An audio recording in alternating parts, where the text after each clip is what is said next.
चेहरे की हंसी, ये चेहरे की प्रसन्नता, एक व्यक्ति गुरु नानक देव जी से, मैं क्या दूं आपको, मेरे पास देने के लिए कुछ भी नहीं, बहुत गरीब हूं मैं, बहुत गरीब, बहुत गरीब, मैं बहुत गरीब हूं, मेरे पास देने के लिए कुछ भी नहीं, मैं क्या दूं आपको, मैं क्या प्रदान करूं आपको, मेरे पास देने के लिए कुछ भी नहीं है। खूब रोता खूब रोता खूब रोता, मेरे पास देने के लिए कुछ भी नहीं, मैं बहुत गरीब हूं, मैं बहुत गरीब हूं, मैं बहुत गरीब हूं। गुरु नानक देव जी ने कहा, कौन कहता है कि तू गरीब है और कौन कहता है कि वस्तु का दान दे। गुरु नानक देव जी ने कहा, जिसके पास जो हो वो दे। अगर तू गरीब है, तेरे पास देने के लिए कुछ भी नहीं है, तो तेरे चेहरे की हंसी तो है, कम से कम मुस्कुराहट किसी को देना चालू कर दे, तुझे मुस्कुराहट मिलना प्रारंभ हो जाएगी। आप किसी को मुस्कुराहट दीजिए, आपको मुस्कुराहट मिलेगी। आप किसी को क्रोध देंगे, क्रोध मिलेगा, गाली देंगे, गाली मिलेगी, आप शब्द कहेंगे, आप शब्द मिलेगा, ताने देंगे, ताना मिलेगा। आप किसी के ऊपर एक उंगली उठाएंगे, ये 3 उंगली आपके ऊपर जाएगी।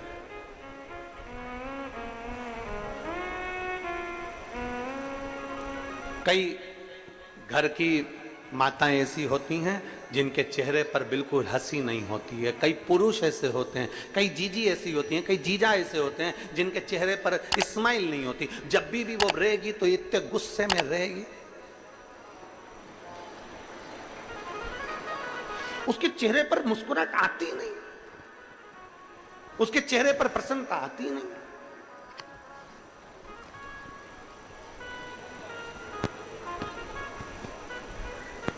और कई पुरुष ऐसे हैं जिनके चेहरे पर बाहर रहते हैं तो खुश रहते हैं और घर में आए और गुस्सा। एक पत्नी ने गुरुजी से पूछा, गुरुजी मैं मेरे पति से बड़ी दुखी हूँ। पति से काय को दुखी है, क्या हो गया? तो कहने लगे, मेरा पति बाहर रहता है ना तो सब तारीफ करते हैं, तुम्हारा पति बहुत अच्छा है, बहुत अच्छा नेचर है, बहुत गुड नेचर, तेरे पति का गुड नेचर बहुत बढ़िया। और घर में आते हैं ना तो इतना गुस्सा करते, इतना गुस्सा करते, पूछो मत ही। गुरुजी ने कहा, एक काम कर, तेरे पति को लेके आ। अब वो अपने पति को लेकर आ गई। गुरुजी को पति ने प्रणाम करा और इतने में गुरुजी ने कहा, एक बात बता कि सारे मोहल्ले के लोग तेरी तारीफ करते हैं, सारी दुकान के लोग तेरी तारीफ करते हैं, सारे नौकर तेरी तारीफ करते हैं, और तू घर में आकर इतना गुस्सा क्यों करता है? तो इतने में पति बोला, पहले इसको बाहर निकालो फिर बताऊंगा, पहले मेरी पत्नी को बाहर निकालो फिर बताऊंगा मैं गुस्सा क्यों करता हूं। गुरुजी ने उसकी पत्नी से कहा, चल तू बाहर निकल। पत्नी बाहर निकली। फिर गुरुजी ने पूछा, ये बता, सारे लोग तेरी तारीफ करते हैं, तू घर में आके इतना गुस्सा क्यों करता है? इतने में तुरंत उसका पति बोला, महाराज जी पहले मैं घर में गुस्सा नहीं करता था, क्रोध नहीं करता था, जब भी दुकान से आता था बैग रखता था और इतनी देर में ये कुछ ना कुछ फरमाइश कर देती थी, देखो दूध की थैली लिया, देखो ये लिया, देखो वो लिया, देखो ये कर लो, देखो बच्चों की फीस जमा कर दो, देखो बच्चों के लिए ये कर दो, देखो ये कर लो, बस ये फरमाइश रखती थी। एक दिन मुझे गुस्सा आ गया और जो गुस्सा आया इसने बोलना बंद कर दिया। उस दिन से मैंने समझ लिया कि घर पर जब भी आऊंगा गुस्सा करूंगा तो ये कुछ बोलेगी नहीं।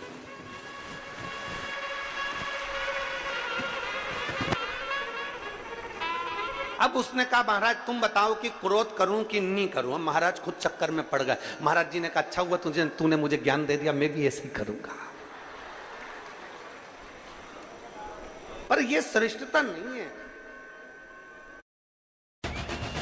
नहीं कहते हैं। श्रेष्ठता वो है कि आपके चेहरे की स्माइल, आपके चेहरे की प्रसन्नता, आधे से ज्यादा, हमने पहले भी कथा में कहा, तुम्हारे जीवन में कितना भी दुख हो, शंकर जी के मंदिर में मुस्कुरा कर जाना, प्रसन्न होकर जाना। तो भगवान शंकर और पार्वती आपस में बात करेंगे कि कैसा है, कितना दुख है इसकी किस्मत में, कितनी तकलीफ है इसको, उसके बाद भी मेरे मंदिर में एक लोटा जल चढ़ाने आता है तो खुश होकर आता है। जब भी मैं मंदिर में आती है बड़ी प्रसन्न होकर आती है, चिल्ला चिल्ला के गाती है, श्री शिवाय नमस्तुभ्यम, श्री शिवाय नमस्तुभ्यम, हर हर महादेव, कहीं भजन गाती है, भोला सब दुख काटो म्हारा। इतना तकलीफ होने के बाद भी ये मेरे मंदिर में मुस्कुरा कर आती है। इतने में शंकर भगवान पार्वती से कहेंगे, इतना दुख होने पर भी लोग मंदिर में रो कर आते हैं पर ये मुस्कुरा कर आती है। आज से मैं वर देता हूं, जितनी तेरे चेहरे पर स्माइल ऐसी बनी रहे और तू खुश हो रहे, दुख कट जाए। प्रसन्नता दुख को काट देती है।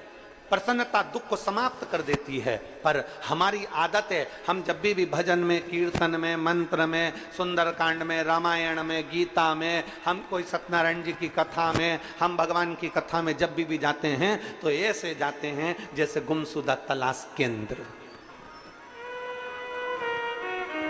एकदम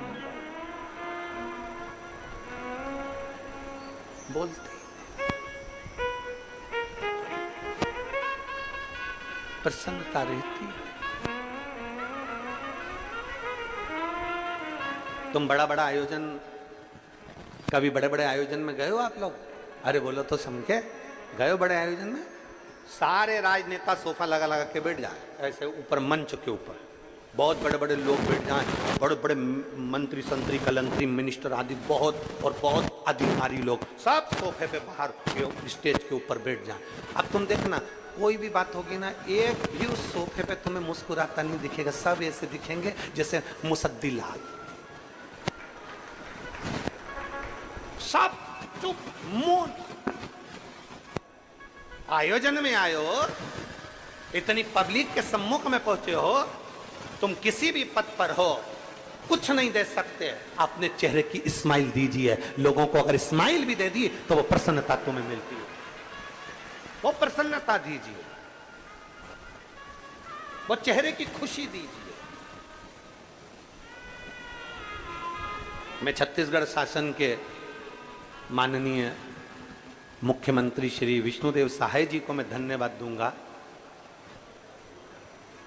जब भी उनको हमने मंच पर देखा, जब भी व्यासपीठ के नज़दीक में देखा, या जब भी किसी से बात करते देखा, हम जब राजिम में गए थे, यहाँ राजिम के भैया लोग भी बैठे हुए हैं जिन्होंने इस कथा में बहुत सहयोग प्रदान किया है, उनको बहुत साधुता।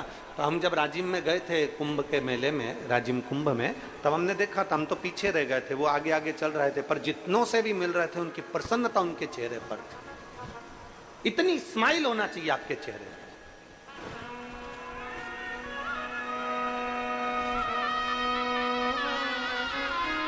इतनी प्रसन्नता आपके चेहरे पर होना चाहिए, आपकी स्माइल देखकर लोग, किसी को कुछ नहीं दे सकते, प्रसन्नता दीजिए। शिव महापुराण की कथा कहती है चावल दिया तो चावल मिलेगा। बोलो बोलो जी जी हाँ, सही बात है। अपन पहले आदान प्रदान करते थे, जब पड़ोसन के यहाँ चाय की पत्ती खत्म हो जाती थी तो वो अपने घर मांगने आ जाती थी। बोलो सही है? आप अपनी पुराने जमाने को मत भूलो।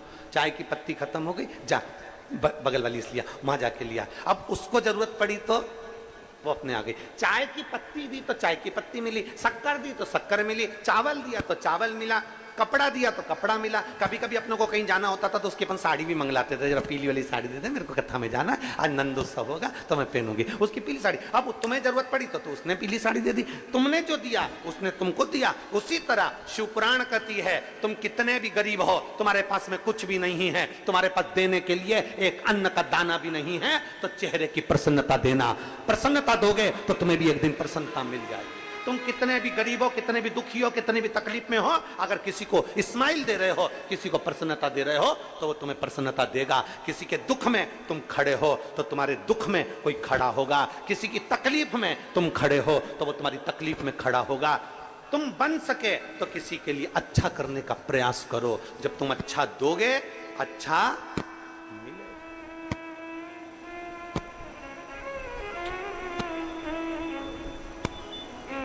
पर तुम देने को तैयार कहां?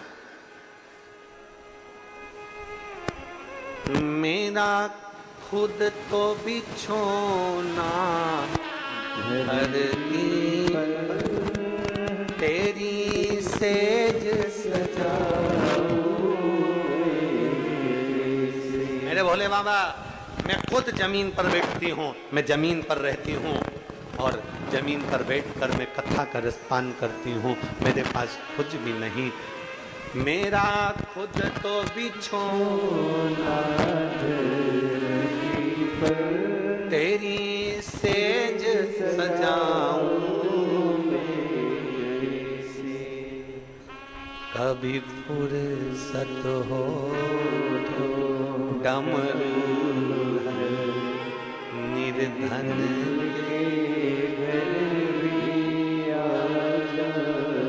भगवान को मंदिर में कुछ देव ना देव पर जरूर देना इनविटेशन। मतलब निमंत्रण। किसको बोलोगे? नंदी को। शंकर जी को हाथ जोड़कर प्रार्थना कर कर आना। रोज घूमने जाते हो, शाम का समय तुम्हारा रोज भ्रमण का है। 33 कोटि देवता में केवल एक देवता ऐसे हैं जो अपनी धर्म पत्नी के साथ रोज भ्रमण पर जाते हैं। भगवान नारायण लक्ष्मी जी के साथ रोज घूमने नहीं जाते, भगवान ब्रह्मा ब्रह्माणी के साथ रोज घूमने नहीं जाते, भगवान इंद्र इंद्राणी के साथ रोज घूमने नहीं जाते। 33 कोटि देवता अपनी पत्नी के साथ रोज घूमने नहीं जाते। केवल देव अधिदेव महादेव ऐसे हैं जिनने नंदी को बाहर रखा है। मंदिर से रोज शाम को बाहर निकलते हैं, नंदी पर बैठते हैं और भ्रमण पर चले जाते हैं। ब्रह्मा ब्रह्मलोक में, भगवान विष्णु बैकुंठ लोक में, पर मेरा देवादिदेव महादेव पृथ्वी का देवता है। मृत्यु लोक के देव हैं देवादिदेव महादेव, इसलिए नंदी पर बैठकर भ्रमण के लिए जाते हैं। और किसके यहां भ्रमण के लिए जाते हैं? कौन के यहां जाते हैं? जिसने भाव से दिल से निमंत्रण दिया हो। आप शिव के पास जाकर रोज निमंत्रण दो, आना पड़ेगा। अंत समय प्रभु आना पड़ेगा, और वचन दिया निभाना पड़ेगा। आए ना आए प्रभु तुम कबीला, अंत समय प्रभु आना पड़ेगा। प्रतिदिन इनविटेशन दीजिए, प्रतिदिन निमंत्रण दीजिए, आना पड़ेगा। कल नहीं आया, परसों आना पड़ेगा, आपको पहुंचना पड़ेगा। एक शिव भक्त, काशी में रहने वाला एक शंकर का परम भक्त, शिव का प्रिय भक्त, ब्रह्मचित्त, भगवान देवादिदेव महादेव का परम भक्त ब्रह्मचित्त इंतजार करता भगवान शंकर को, बिना भोग लगाए पाता नहीं, बिना भोग। शिव जी की भक्ति में लगा रहता। ये तो शंकर जी की भक्ति में लगा रहता, इसकी जो धर्म पत्नी थी वो भगवान की भक्ति को श्रेष्ठ नहीं मानती।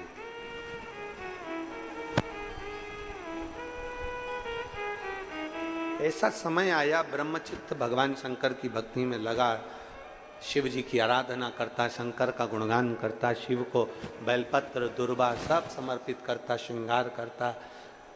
कोई कहीं शंकर की कथा मिल जाती, वहां जाके बैठ जाता, वहां सेवा करता रहता, करता।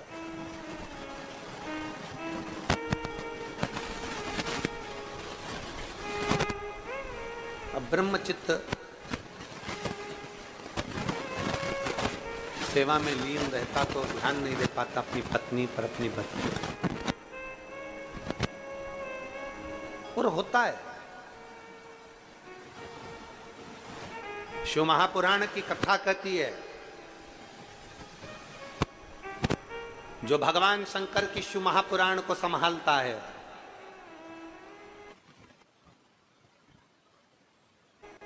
जो शिवालय को संभालता है, जो शंकर के मंदिर में जाकर झाड़ू पोछा लगा देता है, शिव मंदिर में सफाई कर देता है, जो शंकर के मंदिर को संभाल लेता है, उसके घर को और उसके परिवार को स्वयं महादेव संभाल लेता है। स्वयं महादेव।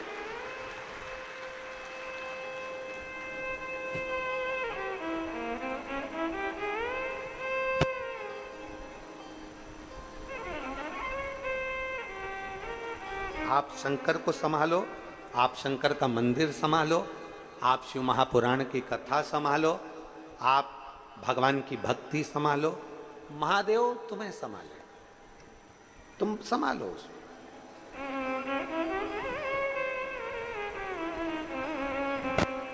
हम जब तक परिवार को संभालते रहेंगे, ये मेरा बेटा, ये मेरी बेटी, ये मेरी बहू, ये मेरा पोता, ये मेरी पोती, ये मेरी बहन, ये मेरे रिश्ते, ये मेरे नाते, ये मेरे कुटुंब, ये मेरा देवर, ये मेरी देवरानी, ये मेरी बेटी, ये मेरा दामाद, ये मेरा नाती, ये मेरा पंती, हम इनको संभालते रहे, संभालते रहे, संभालते रहे, और आखिरी में अर्थी पर लेटे और शमशान पहुंच गए, कुछ नहीं मिला।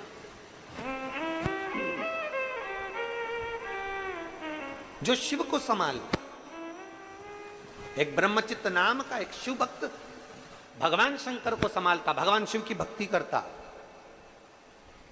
उसकी पत्नी गुस्से में आ गई, पत्नी को क्रोध आ गया, कैसा पति मिला है, दिन भर शंकर शंकर शंकर शंकर शंकर मिला। कई लोग आप पर भी चिढ़ते होंगे, रोज मंदिर चली जाती है, रोज कथा होती है 1 बजे और टीवी खोल के बैठ जाती है। अभी ये कथा पूरी हो जाएगी आज 16 तारीख को, और 23 तारीख से 29 तारीख तक फिर नांदेड़ की कथा चालू हो जाएगी। नांदेड़ में जो कथा है, महाराष्ट्र के नांदेड़ में, उस कथा का नाम हमने कुलेश्वर महादेव शिव महापुराण की कथा रखा है।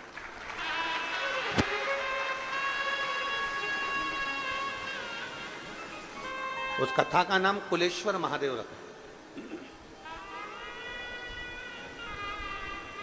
उस कथा में हम जानेंगे कि हमारे घर के कुल देवता, हमारे घर के कुल देवी, हमारे घर के कुल भैरव, हमारे घर का कुल देवी देवता कौन सा है, और उस कुल देवता को प्रसन्न कैसे किया जा सकता है, कुल देवी को प्रसन्न कैसे किया जा सकता है, कुल भैरव को प्रसन्न कैसे किया जा सकता है। और जिसके घर के लोगों को नहीं मालूम कि हमारी कुल देवी नहीं, कुल देवता नहीं, हम किसको माने, उसके लिए वो कुलेश्वर शिव महापुराण की कथा नांदेड़ की पवित्र भूमि से अपन श्रवण करेंगे 1 बजे से 4 बजे तक, 23 से 29 अगस्त तक उसको सुने।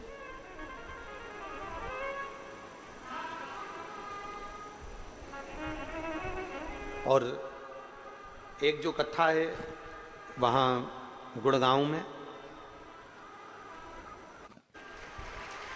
उस कथा में अपन जानेंगे कि फुलेरा में कौन से पुष्पों का प्रयोग किया जाए जब किसी स्त्री का रजोधर्म या गर्भाशय में जो गठान हो जाती है, या गर्भाशय में किसी ना किसी तरह का कोई प्रॉब्लम हो जाता है, या रजोधर्म से जुड़े हुई जो दिक्कतें होती हैं, तो फुलेरे का कौन से पुष्प का फुलेरा या कौन से स्थान पर शिव जी को कौन सा फूल हरताली का दिन समर्पित करना चाहिए, उसका स्मरण अपन उस कथा में सुने। फुलेरा शिव महापुराण की कथा, उसको श्रवण करेंगे गुड़गांव की पवित्र भूमि से 3 सितंबर से 9 सितंबर तक, उसको वहां से श्रवण करें। तो शिव कथा कर रही है, भगवान शंकर का चरित्र करा, ब्रह्मचित्त की धर्म पत्नी और बच्चे दोनों रुष्ट होकर चले गए। ब्रह्मचित्त की पत्नी भी चली गई, बच्चे भी चले गए, ब्रह्मचित्त की बहुएं भी चली गई, सब चले गए और रुष्ट होकर चले गए। अब ब्रह्मचित्त अकेला घर में, अकेला।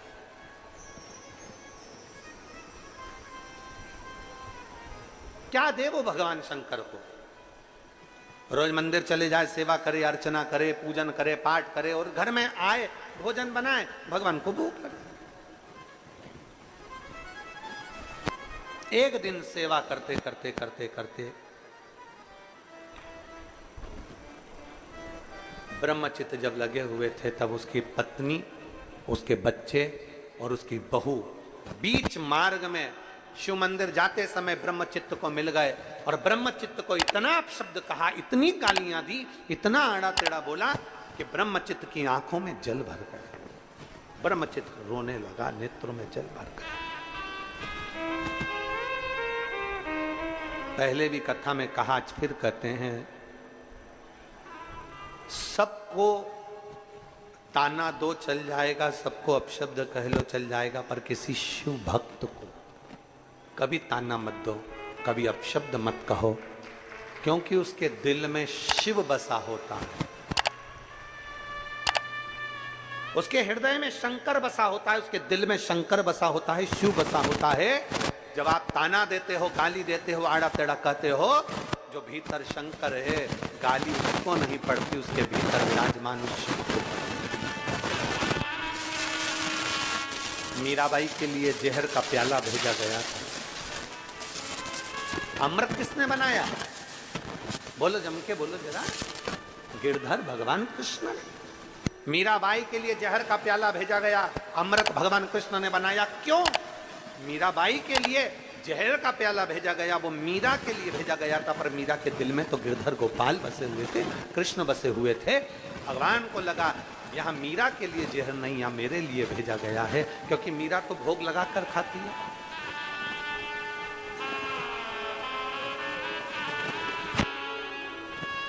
मीरा तो समर्पित कर पाती। सांप का पिटारा भेजा गया तो भगवान को लगा मीरा तो भगवान को माला पिनाकर फिर पहनती है, जो भेजा गया है वो मेरे लिए भेजा गया है।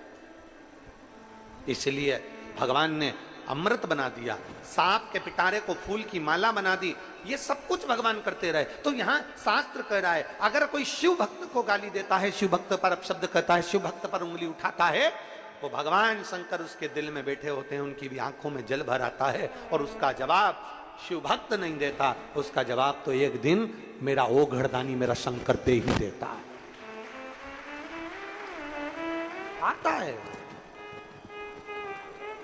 और मेरे बाबा दया करना,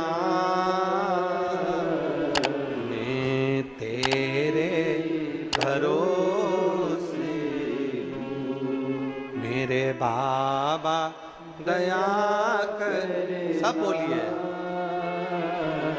मैं तेरे भरोसे हूँ, ना घर के भरोसे हूँ, ना परिवार के भरोसे हूँ, ना घर के भरोसे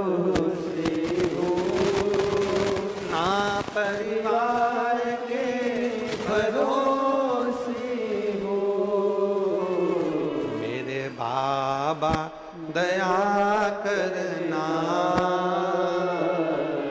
मैं तेरे भरोसे हूँ, भोले बाबा दया करना,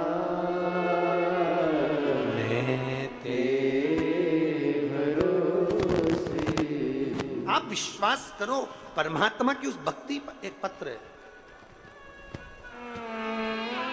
वर्ष से लगाऊं, ऐसी कोई शिक्षण संस्था नहीं जिसमें मैंने एग्जाम नहीं दिया, 10 वर्ष।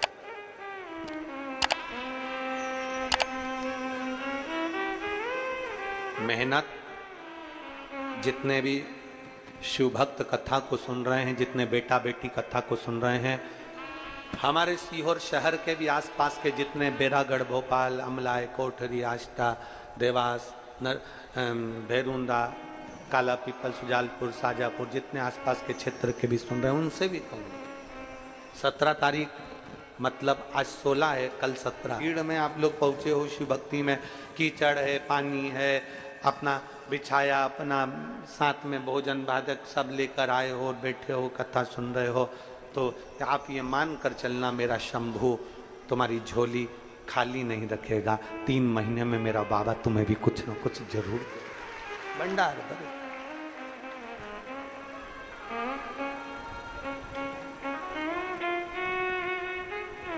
वो खाली नहीं रखता। और जब हमारा विश्वास प्रबल हो जाए, हमारा भरोसा जब प्रबल हो जाए, तो शिव क्या ना है, शिव क्या ना है, शिव क्या ना प्रदान करे।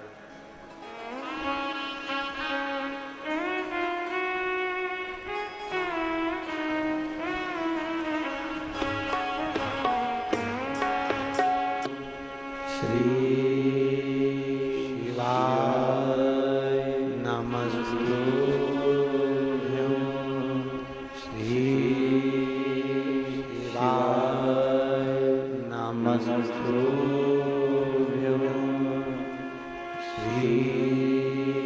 शिवाय नमस्तुभ्यं,